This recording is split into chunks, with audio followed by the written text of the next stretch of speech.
So thanks to Carlic Ha and Kinet, yung ating mga sponsors, vlog sponsors from November to now, December 15. So sila yung nag-sponsor ng mga videos natin, kaya sila nakalagay doon, vlog sponsors. Sa lahat ng video ng Pinoy Adventure Rider, and sa ending nandun yung mga works nila. So si Carlic Ha, eto,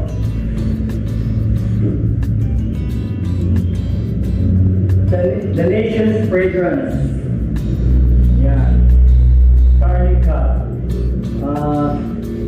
Carla Maria Pabon. So nag-sponsor natin siya. So ngayon, tapos na. Isasauli na natin sa kanya yung ano niya, art. Ano to, glow in the dark. Pagka patay ang ilaw, yung ilaw to, parang luminous. Tapos ang isa naman na artist natin ay si Kinet. Known only as Kinet sa internet, oh. So abstract. Ganda. Actually, this is titled Movie. So ganda na framing niya. Ganun din, meron siyang sponsorship, pakalagay vlog sponsors. Sa Facebook, Pinoy Adventure Rider is 14,000 likes, followers, and sa YouTube naman is 75,000 plus subscribers. So may nagsasabi na ito daw gallery ko ay kagaya din daw ng gallery sa labas, pero mas mahal daw yung akin kasi each sponsorship painting here cost 1,000, 1K a month para mag-post ka rito. Hindi expose sa public. So akala na parehas din sa labas, pero hindi, dahil nga nakalagay nga vlog sponsor sa Pinoy Adventure Rider and na may 75,000 subscribers. So yun, magpo-propagate yun sa buong mundo, no? Long after tapusin mo na yung pag-sponsor mo rito sa Pinoy Adventure Rider, let's say you tried only 1 month, 2 months, 3 months, long after matapos na yun, in 6 months to 1 year, makikita mo, still, buhay na buhay pa yung mga vlogs, buhay na buhay pa yung mga nakalagay na yung sponsor ng yung vlog, nakalagay na buhay pa rin yung mga hashtags. Pag hinashtag yung pangalan mo, let's say this time is Carlic Ha or Kinet or Octi de los Santos, lalabas pa rin lahat ng sponsoran mo na vlogs, and yung mga art mo, lalabas mo sa ending ng mga vlogs. As I will cut here, no? So lalagay ko dito para makita nyo. In all vlogs, not only in one vlog, but in all vlogs. Maski anong...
Pinoy Adventure Rider, lalabas yung mga sponsors na yun. Tapos, kahit na umabot pa yan ng 10 years, nandyan pa rin yan. And I will tell you, umabot pa ng 15 to 20 years. Hindi pa rin mawawala yung mga names na yan. Kaya minsan may nag-sponsor sa akin, siguro way back 2012, may nag-sponsor sa akin. Hanggang ngayon may nag-i-inquire pa rin dun sa mga nag-sponsors na yun. Nag-i-inquire pa rin sa akin. Nakakala nila fresh na fresh. Hindi nila alam 2012 na. Tapos na, hindi na sila nag-sponsor sa akin. Pero dahil nandun pa rin yung mga vlogs, kala nila fresh na. Yung iba, nagsimula ang business, resort, nag-boom, nag-peak, nagsara. Pero lahat ng sponsor nila nandun pa rin. Especially nung COVID, maraming nagsara. Marami kaming napa-hype ng mga businesses noon, mga resorts, mga products. Pero dahil nga sa nag-COVID, nagsara yun. Pero yung sponsorship, yung mga promotion items, lahat ng bilag, lahat ng sponsor, lahat ng hashtag, buhay pa rin yun, hindi sila mamamatay. As long na umaandar yung Pinoy Adventure Rider at Pinoy Adventure Rider, and as long na yung Pinoy Adventure Rider ay high ranking, meaning to say, laging hindi naman sinasabing maraming views, no, kundi lagi siyang nagsasubmit. No, kasi pag lagi ka nagsasubmit sa Google, nare-recognize ka ng Google na isa kang, kumbaga, you're one of us, no? Sabihin ng Google algorithm, lagi na itong nandito sa IP address na to na magaganda ang nilalagay na sinusuway, yun. So, kilala na nila yung Pinoy Adventure Rider. Saka yung mga sub-businesses na nakakabit dun sa Pinoy Adventure Rider like 128 Bitweb Design, Herrera Art Gallery, or Sulit Manila, no? So, Marikina News Original. So, lahat ng mga sub-pages na kumakalat din doon yung mga vlogs na galing sa Pinoy Adventure Rider. Sa YouTube naman, meron tayong Pinoy Encyclopedia, Pinoy Toy Universe. So, lahat yun galing din sa isang source.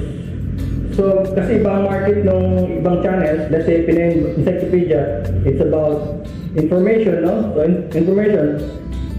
So, may ibang parapiano nun. So, pag nilagay mo dun yung vlog, so, ibang grupo na naman yung pinapakita mo ng vlog. So, isa naman, Pinoy Toy Universe is about leisure, cosplaying, and toys, and games. So, marami ring grupo yun. So, iba na naman grupo yun. Pag pinasok natin dun yung mga videos natin, iba na naman grupo yun.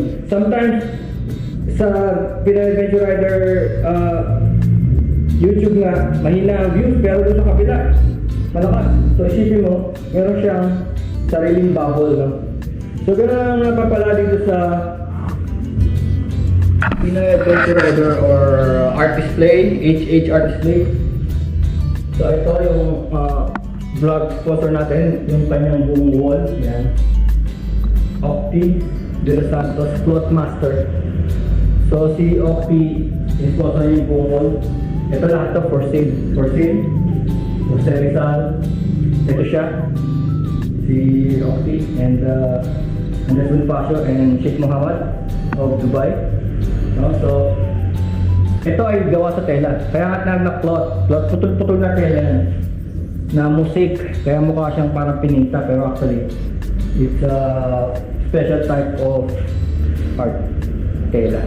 Pwedeng discarded, pwedeng bumili ka ng tela, tapos kinukulayan para makuha. Of course, these other art are all for sale. So, this one is yung natitira natin dito, si Maria Perselda Basilio. So, this is also for sale, and then Perselda Manalo. Of course, Abdullah from KSA. This is from Vietnam. Unknown artist. So, may mga bakati pa tayong space. Kung gusto nyong magpalagay dito ang art niya, 1,000 per month. So it's not actually that people will come here, no, like in the public places. Kung hindi, ito ay nasa internet. Oh, decades and decades to come, nandiyan pa rin yung art nyo. So yun ang pagkakaiba. Kaya hindi mo pwedeng sabihin kagaya ito ng mga gallery sa labas na pagtapos na opening, patay na ang ilaw. No? Saka, payo ko sa inyong mga artist, yung value ng inyong art, ha? Yung value ng inyong art, let's say, binalyuhan niyo yung art niyo ng 100,000. Tapos ilalagay niyo sa isang corridor na walang security, no? Tapos dadaan-daanan lang ng mga tao at walang pumapansin, wala man lang gustong nakawin siya. Ibig sabihin, mababang value ng art nyo. Hindi siya 100,000. Kasi kayo mismo, hindi nyo tinitreat as 100,000 yung art nyo. Paano pa kaya ititreat yun ng ibang tao? Malalaman nila eh. Why is your art here? No? In the public space na walang nagbabantay, nakahamugan. No? Ano kaya kung siya ay isang iPhone? Yung latest na iPhone. Palagay mo, mag-stay yun doon. Palagay mo walang magnanakaw nun. No? Bakit hindi mo mailagay yung iPhone mo dyan? Na of the same value.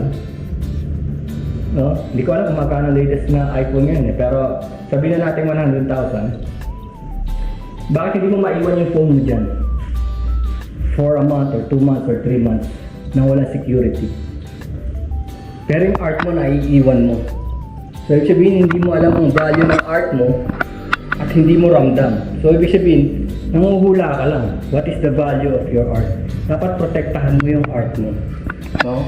So pag nandito mga art, alam ko ang value nila. So meron tayong motion sensor, meron tayong fire alarm, meron tayong sentry robot. Actually kung sentry robot ito, pag nilapitan mo yan, umiilaw yan tsaka tumutunog. May sentry robot sa loob, sa labas, may mga guard dogs. Ganun ang pagprotekta sa art. Hindi yung sasabihin mo napaka-expensive ng art mo dahil feeling mo yun ang value ng art mo. Tapos hindi mo pinaprotektahan. Ang tawag doon, delusional. Dapat kung ano value ng art, protektahan mo. Tingnan mo yung mga Rothko. Ilan ang gwardiya nun? 2, 3, 4. Mga Rothko art. Hindi ka basta-basta makakalapit sa mga art kung wala kang permiso o basta, kung ang value ng art is 12 million, it's 12 million, di ba? It's like a gold brick. So nasa inyo yun, kung babalyo niyo yung art nyo, protektahan nyo, tapos ipakita nyo lang sa tamang tao, sa mga buyers talaga, hindi yung sa mga yung mga curious lang. So yun ang purpose nitong gallery na to. Ang tina-target talaga yung mga serious buyers, hindi yung mga curious lang. No? So pwede kayo mag-sponsor dito. Actually kung marami kayong art, itong gitnang side, itong middle side, pwede natin lagyan pa ng additional panels, additional walls na floating. So kung siguro mag-sponsor kayo for 6 months, pwede ko kayo ilagay dito sa gitna. Tapos meron pang another room, may rooms pa dito, meron pang room na kasing laki pa nito, siguro mga 3 pa. 3 pang rooms ang pwedeng ganitong gawin. Kung gusto niyo talagang magkaroon ng sariling parang sarili niyo ng gallery, no? Hindi na kayo papasok sa gallery na iba na in out, no? Papasok niyo, lalabas niyo, papasok niyo, lalabas niyo. Tapos tignan niyo on an ordinary day, it's like neglected. Pag tingin nakikita ko yung mga ibang galleries na parang sleepy, no? Alam niyo na yung word na sleepy. Wala naman talagang masyadong traffic.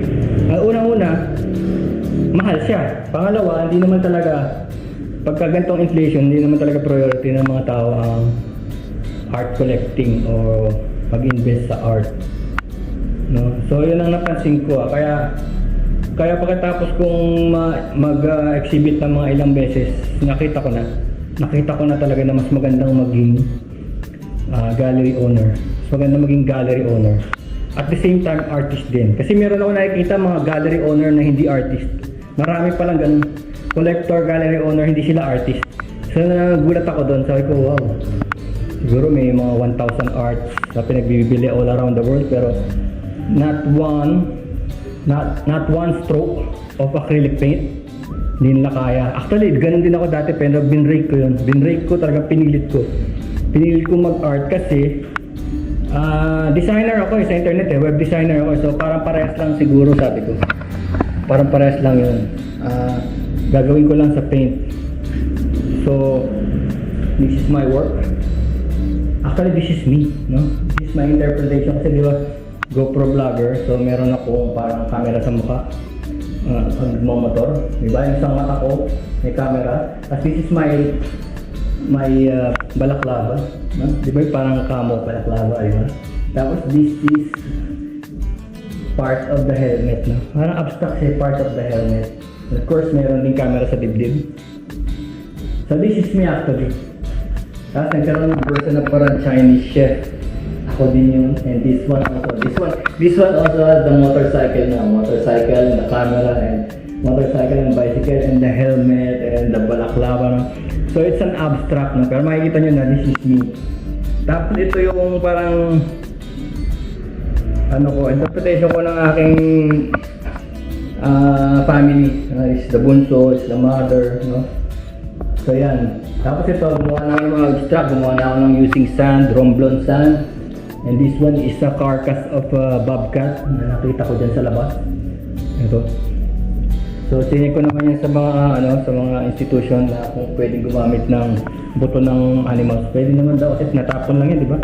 Chicken bones and ewan ko lang kung tao pero hindi tao yun. That's a cat. Tapos yung sand paint, ako ng acrylic and all sorts. Kasing style ko, lahat ng paint ginagamit ko. Maski yung printer ink, yung sobrang printer ink, latex, acrylic, iron paint, household paint, lahat ng madampot ko, crayons, bird crayon, also this one. So yun, tapos ito yung mga sentence charts. So invite ko kayo dito kung gusto nyo ng ganong style ng pagmamarket ng inyong art, kasi hindi actually yung art na pinapromote dito kundi yung artist. Kaya ang sinasabi ko, pwedeng maliliit lang, pwedeng maliliit. So ang pinakamalaki siguro is 2x3, ganun. 2x3, kagaya nung nandito. Pwede siguro kasi it's not really the art kundi yung artist, no? Tsaka yung styles niya. Yun lang naman kasi pag nakita nilang I like this one, I want to see more, ganun. So titignan na yung Facebook nyo, makipag-contact na sa inyo. So ganun talaga, hindi ka pwedeng sumikat overnight, matagal talaga. Alam din yan ng mga corporations, no? Hindi ka pwedeng sasabihin mong 1 month, 2 months, 3 months, kilala ka ng mga tao. Pero actually, sabihin ko sa inyo, si Sir Octi, kilala na ng mga tao. Kilala na siya. Pagka nasa umpukan ako, nasabi, Sir Octi de Los Santos. So it's working, it's working. 1 month pa lang yun. 1 month pa lang yun. Imagine that. So yun. Welcome kayo dito. 1,000 lang per month. Ang space. No? If you want more, we make more. Okay? Peace.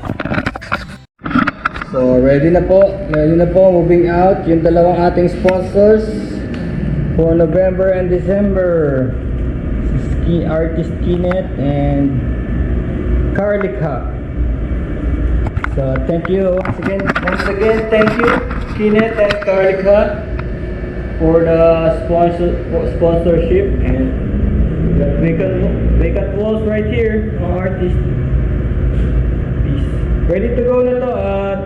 Message ko na lang kayo this week kung kailan pwede ko rin, pero ready na siya. Okay.